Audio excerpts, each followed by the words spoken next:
اولا الذكر ليه تلات اناتي، او ليه الذكر ليه 3 اناتي يبقوا معاه عشان نضمن ان الكسر هيبقى مخصب. ماشي.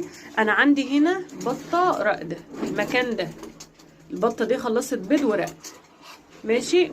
والبطه البيضه دي بتبيض، والبطه دي كمان يعني على وشك انها تبيض.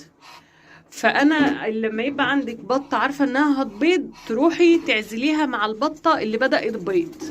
ليه بقى؟